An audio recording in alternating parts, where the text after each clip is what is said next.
Bart Starr. Everyone remembers the picture. The green and gold, the steam in the Lambeau air, Vince Lombardi gripping a rolled-up program like it's a conductor's baton, and a quarterback who doesn't look like a myth until the moment the ball is snapped. Everyone remembers the trophy named for Lombardi, the first 2 Super Bowls, the Ice Bowl, football frozen into folklore. And everyone remembers that the Packers did something no one else has ever done in the Super Bowl era: win 3 straight NFL championships, the capstone to 5 titles in 7 years, with the same calm number 15 at the controls. But here's the twist that keeps Starr's story alive long after the film grain.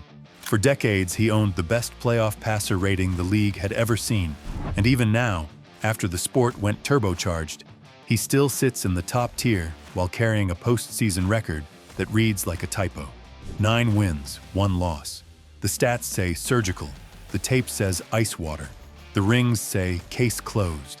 So today we're chasing one big question tucked inside all those memories. How good was Bart Starr actually?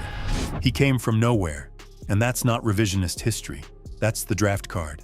17th round, 1956. Pick number 200. A part-time starter at Alabama whose back was never the same after a brutal hazing incident left him wounded and largely overlooked. He arrived in Green Bay as a long shot in a small town that hadn't tasted a winning season in more than a decade. The early years were quiet. Starr split snaps with veterans, absorbed a losing culture, and learned how to survive Sunday to Sunday in a league that treated quarterbacks like heavy bags. He wasn't a can't-miss prospect. He was a careful problem solver waiting for the right problem to solve. Then the door opened, and a storm walked through it.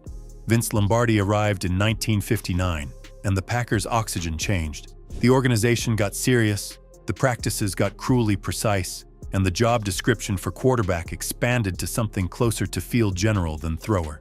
Lombardi didn't script Starr's Sundays. Starr did. In that era, quarterbacks called their own plays, and Lombardi came to believe none did it better than the quiet Alabamian he eventually called the smartest quarterback I ever saw. The turning point wasn't a single throw, it was a trust exchange. Lombardi gave Starr the offense. Starr gave Lombardi mistake-free football. From there, the fuse burned hot. Between 1960 and 1967, the Packers grew from tough to inevitable. Starr's steady hand turned a run-first machine into a precision offense that preferred the high-percentage strike to the glory ball. He didn't flood box scores. He drained them with efficiency. His masterpiece season landed in 1966. Starr won the AP MVP, threw 14 touchdowns against just 3 interceptions, posted a 105.0 passer rating, and led the league in completion percentage and yards per attempt. Translate it to today, and it reads like a modern Starr's stat line without the volume sugar high. The payoff wasn't just pretty numbers, it was history. Green Bay took the NFL title in 1965, then in 1966 won the first AFL-NFL World Championship, what we now call Super Bowl I, and then, after the most famous quarterback sneak in league history, lifted the 1967 NFL crown and captured Super Bowl II. No other team has replicated that three-peat since the playoff era began in 1933, and no other quarterback has piloted it. That Starr's signature on a line history rarely leaves blank. If there's one snapshot that explains Bart Starr to a generation that knows football by memes and metrics, it's the Ice Bowl. New Year's Eve, 1967. Temperature below zero. Wind chill somewhere between legend and litigation. The Cowboys led 17-14. 16 seconds left. No timeouts. Ball just inside the goal line on a field that had turned to glass. Starr conferred with Lombardi on the sideline, jogged back, called the wedge, and, without telling anyone, kept the ball himself, following Jerry Kramer and Ken Bowman into the end zone. Final, 21-17. The Packers were champions again. Super Bowl II waited. The legend never stopped breathing steam. That play carries the weight of 1,000 NFL Films voiceovers, but the film can't show you the part that makes the resume sing. Starr didn't just get better when it got colder, he got precise. Across 10 postseason games, he completed 61% of his passes, threw 15 touchdowns to 3 interceptions, and still owns one of the best playoff passer ratings ever recorded.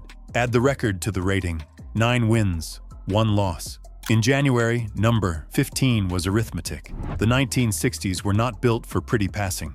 Defensive backs could mug receivers down the field until 1978.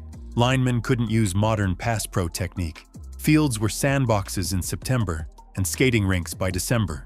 Offenses ran first, bled clock second, and asked quarterbacks to squeeze value out of fewer attempts and uglier conditions. Within that world, efficiency mattered more than volume, and Starr specialized in precisely the things that translate across eras: yards per attempt, interception avoidance, situational poise, and play-to-play problem-solving. He led the league multiple times in passer rating and completion percentage despite throwing far fewer passes than cannon-armed contemporaries like Sonny Jurgensen or publicity magnets like Joe Namath. Yes, Lombardi's system was a force multiplier. Yes, Starr's box scores won't wow a generation raised on 40-attempt Sundays. But if you believe quarterbacking is about maximizing possessions, fighting negative plays, and tilting third downs, Starr grades out beautifully. So here's the big question. If you dropped Bart Starr into today's NFL, the era of 5,000-yard seasons, spread concepts, and quarterbacks who look like magicians, how would he hold up? At first glance, the numbers look like different sports. Aaron Rodgers, another Packers legend, owns a career passer rating of over 100, with 4 MVPs and nearly 500 touchdown passes. Starr retired with just 152 touchdowns, fewer than Rodgers threw in his first 6 full seasons. But look deeper, and the gap shrinks. Starr's peak efficiency, his interception avoidance, his yards per attempt, his playoff passer rating, already looks like the blueprint Rodgers later perfected. Rodgers' calling card has always been protecting the football while still creating big plays. Starr was doing the same thing in an environment that actively punished passers. His 1.2% interception rate in 1966 is eerily similar to Rodgers' best seasons, except Starr did it when defenders could legally wrestle receivers 30 yards downfield. Imagine Starr with today's rules: 5-yard contact limits, modern passing schemes, year-round strength training. The cautious Alabama product with Lombardi's playbook suddenly has space to throw and athletes to target. His efficiency, already legendary in the mud and frost, likely scales into the kind of stat lines we associate with the very best of today. Would he be Patrick Mahomes? No. But would he look a lot like early career Tom Brady? Or a Rodgers with fewer fireworks but the same refusal to lose the football? Absolutely. That's the secret of Starr's game. It wasn't about his arm, it was about his decisions. And decision-making never goes out of style.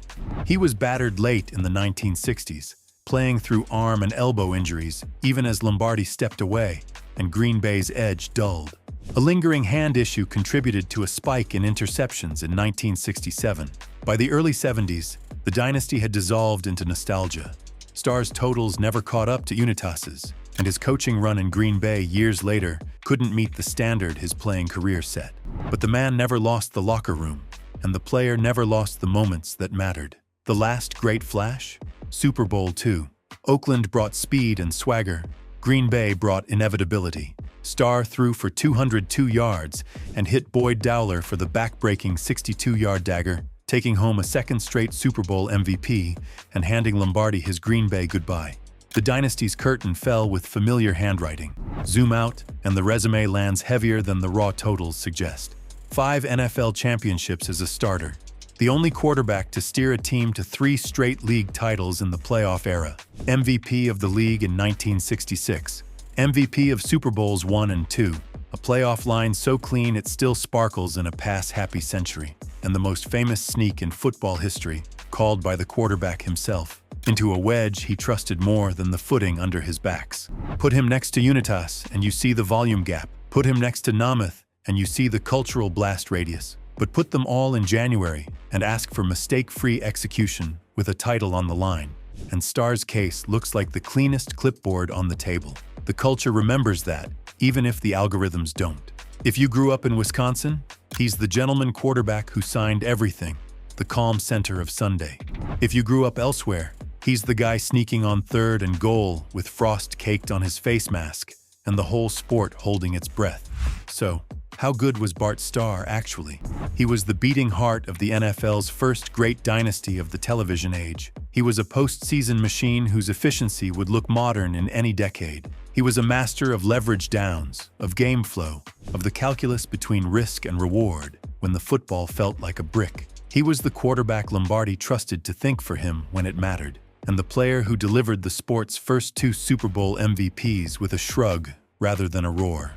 He was never the loudest talent in the room. He was the last word. Bart Starr was precision in an imprecise era, and that's why the memories last.